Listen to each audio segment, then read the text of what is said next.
Um pai, seus filhos, suas escolhas. Filhos não são iguais. Até mesmo os gêmeos, quem já os teve, diz de que as personalidades são diferentes. E se um pai insistir em tratar seus filhos de um mesmo modo, de um mesmo jeito, verá em um futuro muito próximo de que não tomou a melhor atitude. Deus é um Pai perfeito e trata-nos através do seu grande amor fiel de maneira individual. Deus conhece cada um dos seus filhos, as nossas manhas, as nossas dificuldades, o seu potencial, o meu potencial. O Papai do céu conhece a personalidade de cada um de nós. O Pai mais perfeito que existe é Deus, cheio de amor e de bondade para conosco. Nós somos filhos desse Pai, e a cada dia estamos diante de escolhas. Por isso essa reflexão diz respeito a nós. Quem é este Pai? Já disse, Deus. Quem são esses filhos?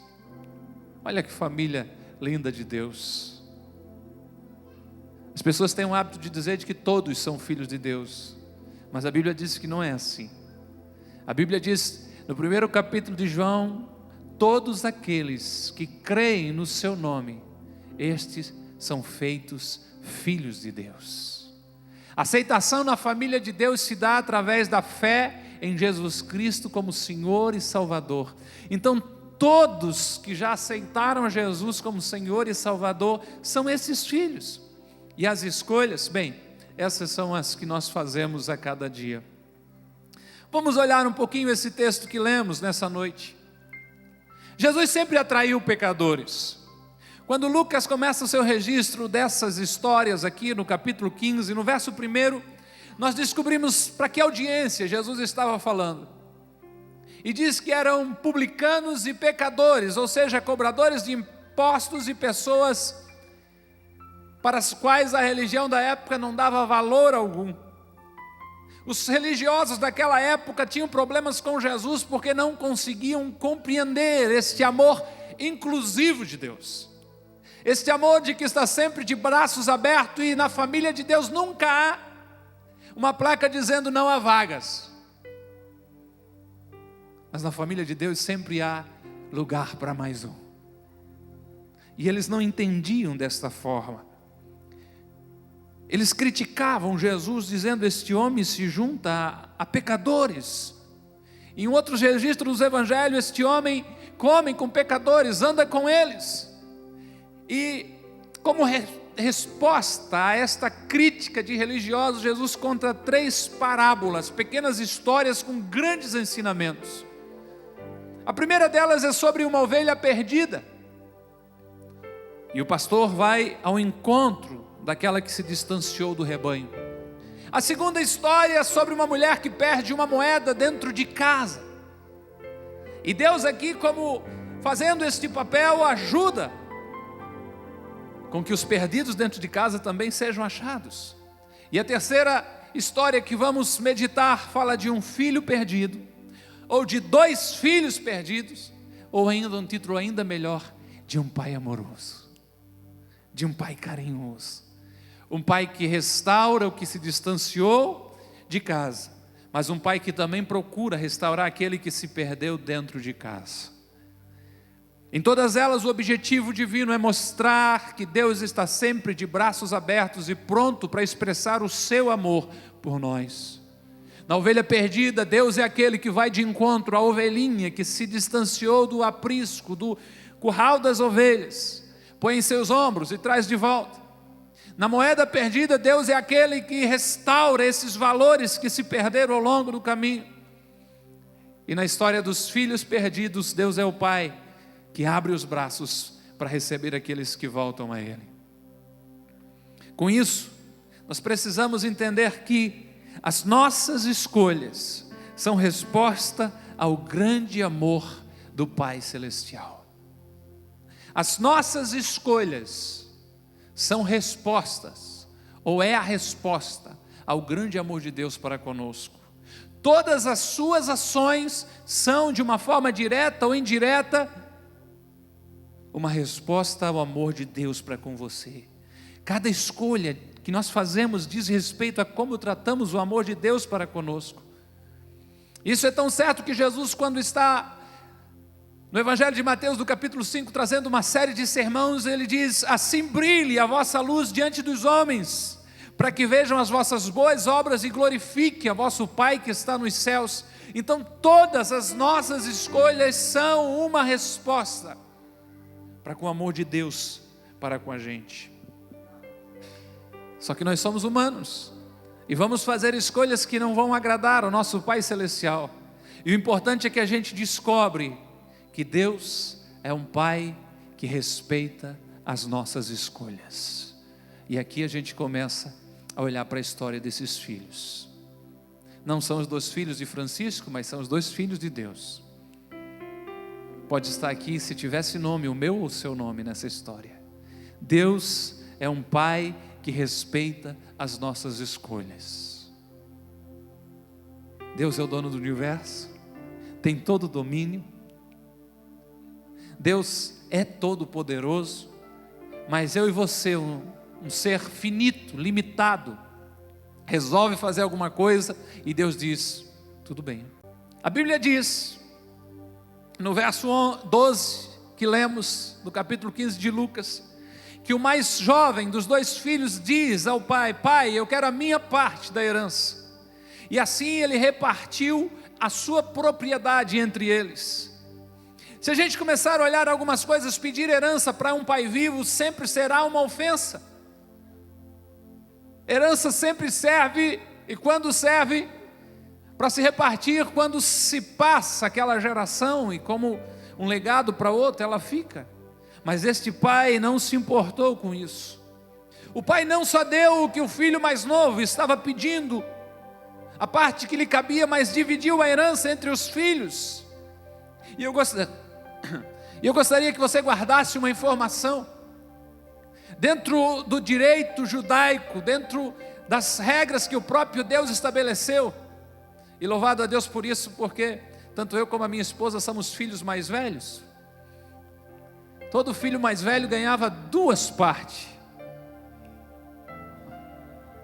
Todos os primogênitos, filho mais velho, perderam a chance de dar um amém, né? E o pai dividiu, então, guarde isso, o filho que ficou com 2 partes. Pode ser que nos venha um questionamento à mente: por que esse pai não impediu esse filho de partir? Por que esse pai não impediu esse filho de ter alguma coisa em suas mãos e disse: eu não vou dividir a minha herança de forma alguma? Há um filósofo alemão, Immanuel Kant, que disse que não se ama por decreto. Se existe algo que Deus não quer e não aceita, é alguém dizer: eu estou aqui porque não tem para onde ir. Eu fiquei a vida toda na igreja porque não tinha para onde ir. Não é verdade. A porta do redil do Senhor, se a palavra redil não é tão familiar, do curral, do cercado de Deus, está sempre de portas abertas, porque Ele deu o livre-arbítrio para que nós façamos escolhas. E Deus não ama por decreto, dizendo: vocês têm que me amar, não. Ao contrário disso, o amor vai se estabelecendo, sendo conquistado. E Deus, como este Pai perfeito que é, permite que a gente faça escolhas, mesmo contrárias à sua vontade, que nos tragam consequências dolorosas. Agora, o que a gente precisa estar atento é que uma escolha errada nos levará a mais escolhas erradas. Alguém já disse que uma desgraça nunca vem sozinho? Alguém já disse, né, as expressões populares muitas vezes são ricas e verdadeiras, de que a pior coisa é perder o fio da meada. Uma escolha errada geralmente nos levará a mais escolhas erradas. Por isso que quando se percebe, se constata de que algo está saindo do planejado, a melhor coisa a fazer é parar, é refletir, é reconsiderar, é analisar. E para este jovem, o relato da Bíblia diz de que não muito tempo depois, este filho mais novo reuniu tudo o que tinha e foi para uma região distante. E para a tristeza de nós que estamos aqui lendo esse texto, ouvindo isso, daquele pai, provavelmente daqueles ouvintes que ouviam Jesus, o relato é que ele desperdiçou os seus bens ali, vivendo de uma forma irresponsável. Ele pede a herança, o pai dá. Ele se afasta de um pai amoroso e o pai permite. Ele desperdiça os seus bens e ele vive agora sem responsabilidade. Sabe de que pais pode ser que nem todos somos, mas filhos todos somos, e principalmente filhos de Deus. Nós precisamos entender de que esse Deus que permite as nossas escolhas vai nos levar a um outro ponto muito interessante, de que nós somos livres para escolher, mas somos reféns das nossas escolhas. Você é livre para escolher o que quiser, mas você é refém daquilo que você escolher. Depois de ter gasto tudo, uma escolha dele, vem as consequências. Houve fome, ou uma grande fome naquela terra, naquela região, e ele começou a passar necessidade. A escolha dele foi essa, a consequência dele é a que ele está procurando e entrando agora. Ele bate algumas portas à procura de emprego, mas ele não acha. O que ele consegue é ser cuidador de porcos, e depois de ter implorado muito ao criador desses porcos, o detalhe é de que está vindo numa descendente, morra abaixo, de que cuidar de porcos para um judeu era algo muito humilhante, vergonhoso. Além do emprego ser ruim, a remuneração deveria ser péssima, porque a Bíblia diz que ele tem um desejo. E qual é o desejo dele? De comer uma vagem que era dada para os porcos. Ele algumas vezes olhou para aquilo ali e teve vontade de comer. Refém das suas escolhas. Os amigos se foram, as festas se foram, e Jesus disse que ninguém lhe dava nada. Eu não achei a referência de quem falou essa frase, mas ela é conhecida quando diz que Deus é tão bom, que dá liberdade de você plantar o que você quiser. Agora, Ele é tão justo, que você colherá exatamente o que você plantou. Um pai, seus filhos, suas escolhas.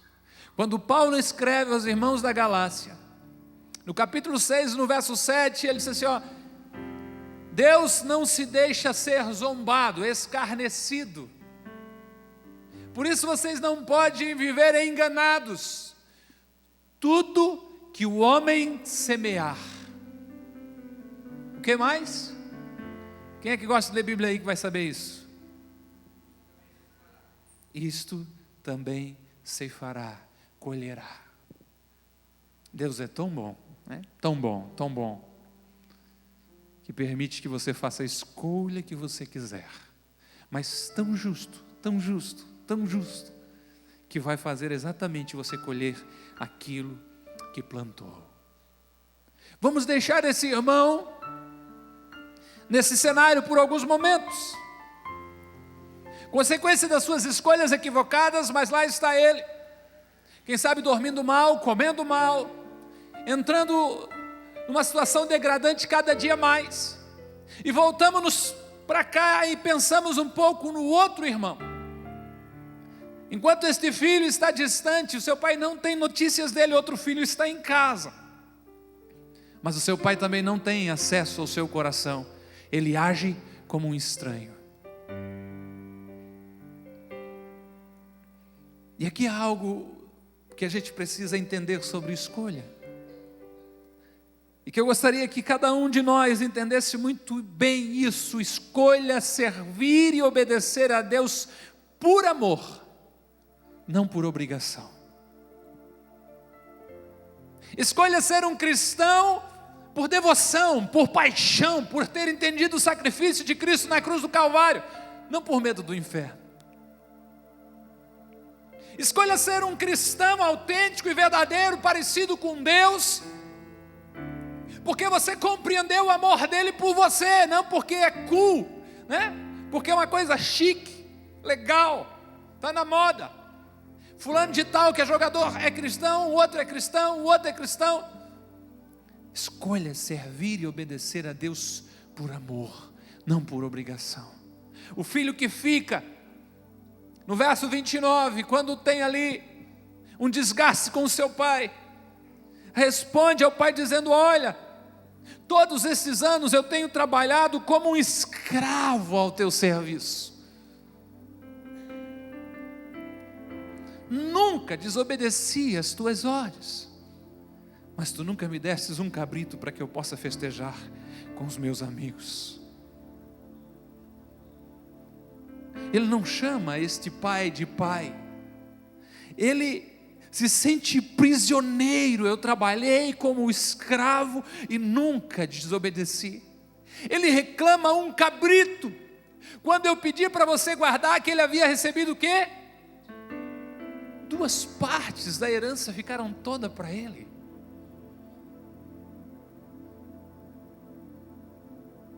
E é interessante, essa parábola sempre me chama a atenção, porque a gente olha com olhos grandes, com mente aberta para o filho que se foi. Faz um mês que a pessoa não aparece na igreja, sumiu do pequeno grupo, largou o ministério infantil, não falou mais nada, olha, o Facebook dele está complicado, mas às vezes a gente esquece daquele que está aqui, mas que diz mais ou menos assim: não, eu tenho que pagar o dízimo. Pagar? O meu eu devolvo. Não, hoje eu sou obrigado a ir na igreja. Por quê? Hoje faz 2 semanas que eu não fui, o pastor já anda de olho em mim.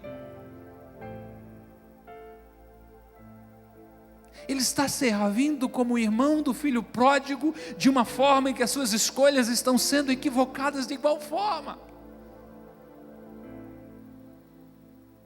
Escolha servir e obedecer a Deus por amor, não por obrigação.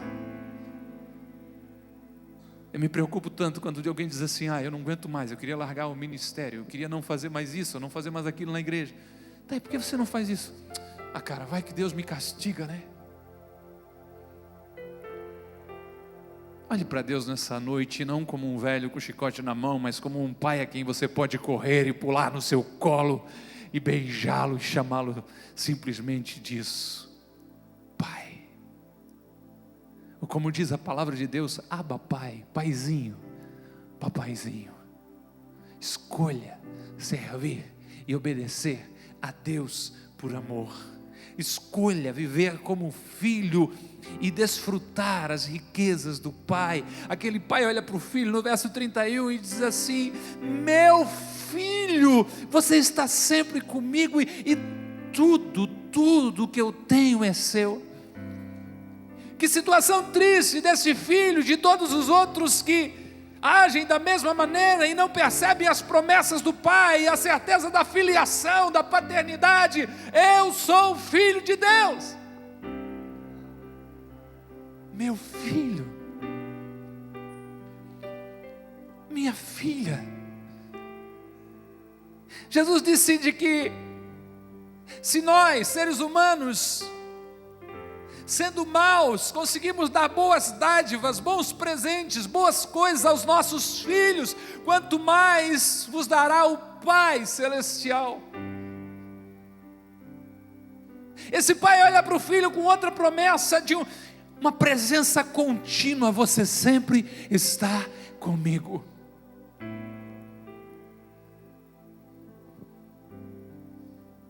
Mas que cantamos muitas vezes: eu sei que estás comigo, eu sei que não me deixas, eu sei que estás comigo. Por favor, pode ser que você ore, pode ser que você leia a Bíblia, mas há momentos de que você realmente se sente um filho distante, ou parece ter um pai inacessível, quando não é verdade. Você sempre está comigo. E a outra promessa ainda mais estarrecedora: os meus recursos estão ao seu dispor, e tudo o que tenho é seu. Cabrito? Que cabrito, rapaz? Você quer matar a manada inteira e fazer um churrascão para a vila toda? É seu. Eu queria uma casinha, um carrinho, um inho. Tudo é seu. O Eduardo já citou, lógico, quando há propósitos errados, como Tiago deixou registrado para nós, às vezes a gente pede e não recebe. Mas é necessário ter essa convicção de um pai amoroso. Às vezes a gente julga mal Deus por causa da nossa relação com o pai terreno. Por isso eu me acho totalmente desafiado na vocação, no chamado paterno, no ato de ser pai, porque como eu tratar a minha filha e a forma como ela vai entender o tratamento de Deus para ela, e muitas pessoas precisam de cura, para imaginar de que o Pai Celestial não é um Pai distante, ausente, e um Pai que só tem não no seu vocabulário, mas um Pai que se mostra desta forma, chamando: meu filho, você está sempre comigo e tudo que eu tenho na verdade é seu. Escolha viver como filho de Deus e desfrutar as riquezas do seu Pai. A história de Jesus sobre este pai, este filho, que mesmo perto está distante, termina aqui. Jesus não nos diz se ele mudou a sua mente, se ele mudou as suas escolhas, se ele conseguiu entender o grande amor do Pai. Mas a história do filho que partiu, essa tem um final feliz, porque Jesus nos mostra qual é a melhor escolha a fazer, e a melhor escolha é retornar ao Pai. Aquele jovem, diz a palavra de Deus, Jesus falando e caindo em si, ele disse: quantos empregados do meu pai têm comida de sobra e eu aqui morrendo de fome? Quer saber? Eu vou voltar para casa e eu vou dizer para o pai: pai, pequei contra o céu, pequei contra ti, eu não sou mais nem digno de ser chamado teu filho, trata-me como um dos teus empregados. Caindo em si, há um estralar, há um start na mente daquele jovem, e diante da miséria existencial em que está vivendo, ele se lembra da casa do pai.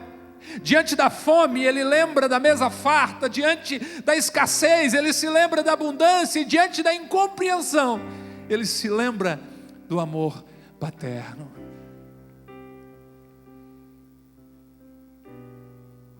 Nenhum lugar do mundo é bom ou seguro quando se está longe de Deus. Nenhum lugar do mundo é bom ou seguro quando se está longe de Deus. Com a sua distância do Pai nessa noite, com a sua distância do amor deste Pai, a boa notícia é que uma escolha acertada move o coração do Pai. E todas as outras erradas, Ele perdoa. Uma escolha. Aquele jovem toma uma atitude, faz uma escolha e põe ela em ação. A Bíblia diz que a seguir ele se levanta e foi para o seu pai. E estando ainda longe, seu pai o viu e, cheio de compaixão, correu para o seu filho e o abraçou e beijou. Queria destacar algumas coisas aqui. Estando ainda longe, Jesus nos mostra, faz questão de ressaltar que o filho está ainda longe, mas o pai já está em movimento. Estando ainda longe, o pai o viu. Quando ele apontou na curva, pelo andar, o pai sabia que o seu filho estava voltando. Isto prova também de que o pai estava sempre à espera do filho e de que ele fizesse a escolha certa. e cheio de compaixão. Esse pai não tem raiva, esse pai não tem questionamentos, esse pai não diz: eu te disse para você não ir, que você ia quebrar a cara. Mas ele está cheio, eu digo cheio de compaixão, de amor, de alegria. E ele corre para o seu filho. O costume oriental era de que um homem de bem, um homem de direito não corria. Um homem idoso jamais corria, mas quem está preocupado quando um filho toma uma escolha certa? Eu não sei a idade desse pai, a condição física na mente de Jesus ao descrever esse pai.